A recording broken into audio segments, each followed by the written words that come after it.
نهایت بیشرفی، دزدی. آخه موندم چی بگم. تو رو خدا بعضیا حواستون رو جمع کنید.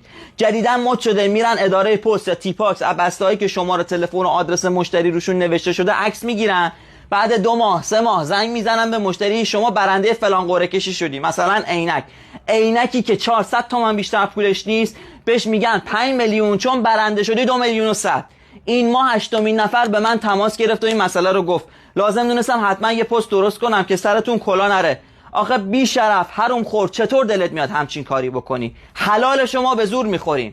من امیرحسین هوشنگی با پیج TSH بولبرینگ، این آدرس فروشگاه حضوری اهواز سراغ خرمشهر، با این آدرس وبسایت، با این همه مجوز درگاه ملی مجوز و اینماد و ساماندهی، جز اینا به هر کی پول زدی پولتو بردن رفته.